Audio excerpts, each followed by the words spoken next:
Hi, this is Rich Harrington for TipSquirrel.com, and I'm going to show you a few tricks based on colors to process your images. On the left, you see my original photo, and on the right, my adjusted photo. And I've taken advantage of a few different techniques here to bring out different areas of the color as well as manipulate them. Let's jump in. All right, with my image selected, I'm going to go ahead back to a single view and just consolidate those into tabs. And I want to start to process this image. The first thing I did is get the hair selected on its own layer so I have really good control there. So I'll choose Select, Color Range, and click with the hair. Notice here we have several options. I'm not going to use Detect Faces, but I will use Localize Color Clusters. And as I click and drag through, holding down the Shift key, I can start to build up a selection of the hair. Now, it doesn't matter if I get a little bit of the face here, that doesn't concern me. All I want to focus on, though, is getting a good selection of the hair area.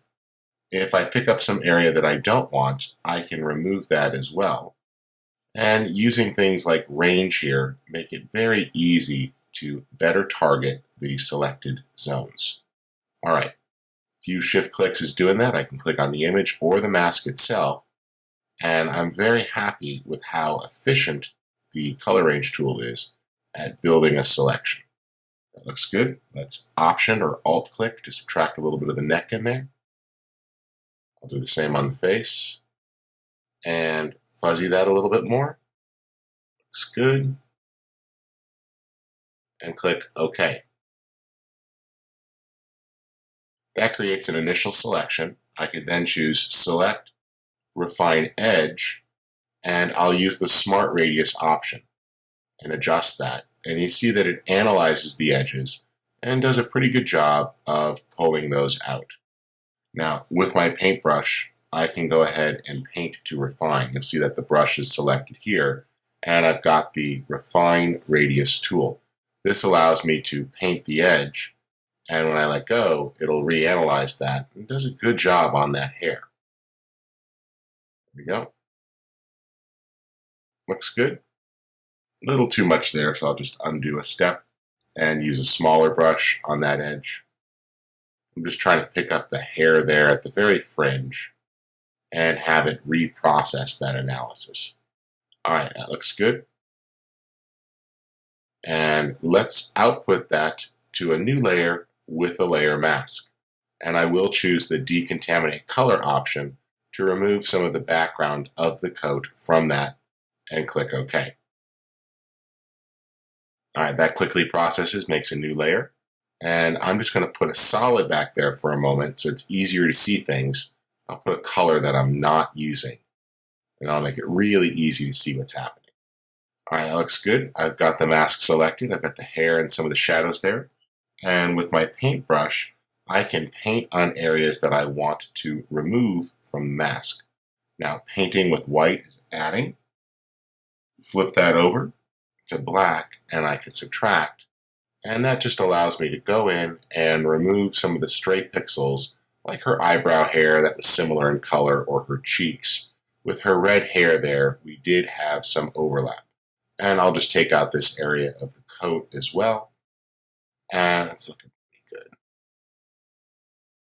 All right, I am happy with that as a starting point. I reserve the right, as always with Photoshop, to continue to revisit and refine, but that's the joy of Photoshop. That looks pretty good. I'll put a little bit of a vibrance adjustment on that, and I'm going to bring out the color of her hair. I like that. And let's just choose Layer Group with Previous to isolate. All right, let's go back to our background layer here and choose Select Color Range again. And this time I'm going after the jacket.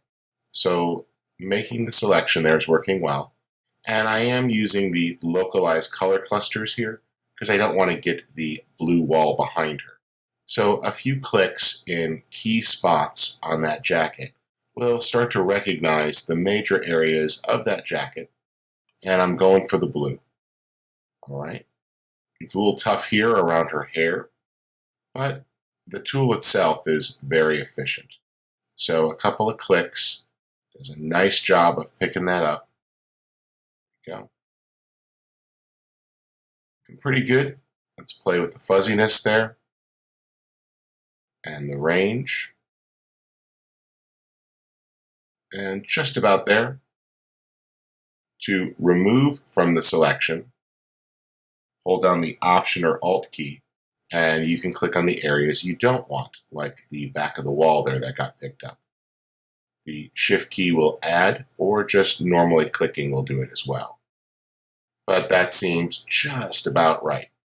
I'm such a perfectionist sometimes. There you go. And looks good. Let's output that.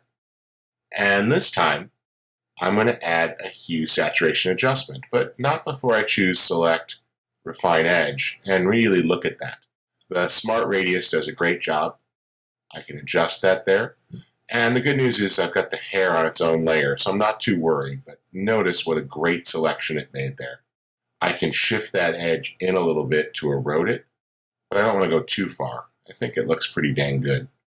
And I'll output that there to a selection. Jumping into quick mask mode, Q makes it really easy to see this, and I can just touch up that face where there was a few stray pixels picked up. Q to get back out, and let's add that hue saturation adjustment. Now I can easily adjust the saturation and intensity of the coat or roll its hue. I also have colorize if I want to get very specific and dial in an exact value. So for example, I could put in the sort of pinkish purplish color that the art director wanted for that jacket. Alright, that's looking good. And I think I just about have that. Looking at the hair here, a little tough. I see some transition zones there on the left, and I just want to bring that out. So selecting the mask and painting with white at a low opacity, I'm just going to go in there and start to build that up. There we go. And let's just take that in further. This one's tough there. We do have that transition zone with the hair. And what we're looking to do is really isolate that. There we go. I see that blue in the edge. I just need to pick that up. Or this is actually an opportunity to select the hair itself. And let's actually use a brush in color mode here. I will sample the color of brown. Looks pretty good. And with the image layer selected there, let's set our brush mode to color. And we'll just brush in a little bit of color there to hide some of that bluish tint that was getting picked up. Alright, that's looking pretty good there. I'm just brushing that in and go back to that layer below, do the same. And notice how easy it becomes in those tough transition areas to just dial in a little bit of the desired hair color at that fringe. Left bracket, smaller brush, I could really get in there for some detailed work. And this is a tough transition, but it really seems to work there. And I'm just refining those hairs where they were hitting the jacket. And I can always paint with lower opacity, like 20% there, to deal with some of that toughest overlap. So it's a subtle push. All right, that looks good. Let's get that tough hair there. A couple of strokes. Increase the intensity to 40%. And I'm going to go on the hair layer itself. There we go. Looks good through there. Let's kick over to the other side. A little bit of toughness there. That's easy to fix. Painting on both layers with the brown of the hair color that I want to bring out in those tough transition zones. All right, looking good there. And I think you get the idea of how this can be refined, and you can let my neuroses for perfection go away. There we go. Right bracket gives you the bigger brush, and shift right bracket harder, shift left bracket softer, letting you really refine those zones. All right, good, good. Happy with that there. Check the right edge. Painting a little bit there with value of 40% of the color just to shift the area under the hair. Go. select the hair layer itself with a little additional color. There we go. And let's paint that tough spot there on both the hair layer and the jacket layer. Good. All right. I'm sure that could be better. It always could be better. And with the hue saturation adjustment layer there selected, I am going to paint just a little bit more on that shoulder, which didn't go blue to purple enough. There we go. That's the great part about masks, is how flexible they are for continuous touch-up. Well, that's pretty amazing. That's a great shift there on the jacket. I think the hair zone is working pretty well. I just see one area, this tough curl, that I want to refine. And with that selected, a little bit of a brush of color to pick that up. Looks good. And we'll also take advantage here of the sponge tool set to saturate. And I can just bring that out a little bit there where it seemed to not pop. And I'm basically brushing in color intensity there. If it's too much, you can always adjust the flow to refine that. And same as other tools. Use the softness and size of the brush to really dial in the results that you want. All right, that looks good. Let's finish this out with a couple small adjustments. Kind of take advantage here, select the background layer and use select color range, and this time just choose the skin tones option. Did a nice job of grabbing it. I could use the fuzziness slider to refine that. Looks pretty good.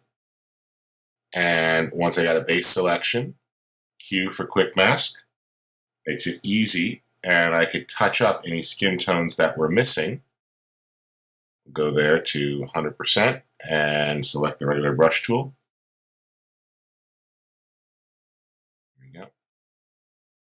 And just painting in her face details that did not get picked up by the preset. All right, good. Flip over here, and I don't want to get her scarf, which was very similar to skin tones. Part of the reason why I picked this image was that it did have some tough areas. There we go. Looks good. Vibrance. And we're going to pop the saturation in her skin tone there and put a little life back into her. Select, reselect, and a quick adjustment for curves. Darken her down just a little bit. That looks good. All right, I've got that. We'll put those above. Notice there it's attracting everything, so it's getting the hair and I don't want it. But putting it down below, just getting the skin tones. And that's making it very easy to control what is being processed. Now, I do have the ability to turn those layers off and on or double click to refine if, in this case, saturation was just a little strong. All right, looking great. Let's finish this out with a new image at the top. And this is going to be my clone target. While I'm at it, let's tweak a few other things here and rename these layers for easy organization. Don't need that color fill anymore.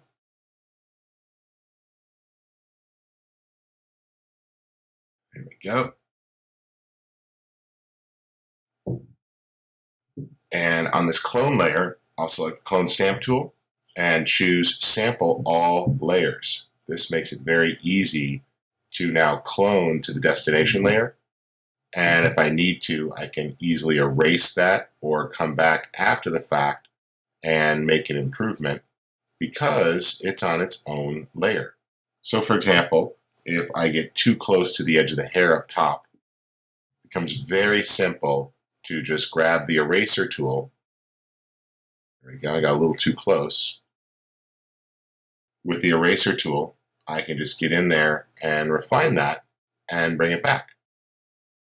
And you see there that that's a super easy way for you to do touch-up because the clone source has been put on its own layer. Now that's tough there with those flyaway hairs, but I think that looks a little bit better.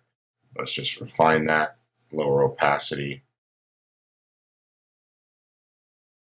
There we go, a few clicks of the stroke brings that back in.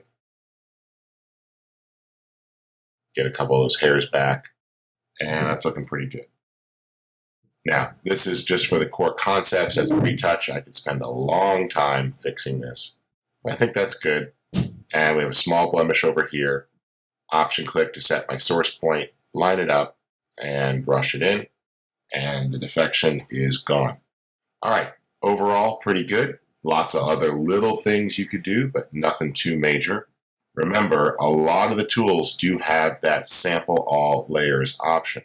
So as you're working with that, like for example, I want to take out a small blemish, I could choose sample all layers, option click on the skin tone, using the normal healing brush there, option click, and I've got all layers chosen, and I can now brush, and when I let go, it blends, and you see there, that's on its own layer. So we'll just name that heal, and that makes it simple. And I'm just looking for any major blemishes. She's got great freckles, so I'm going to preserve those. I just took out that small acne spot that wasn't needed. Pull back out, and we'll call that done for today. And you see there quite a bit you could do to refine the image, taking advantage of some of the lesser known options within the tools.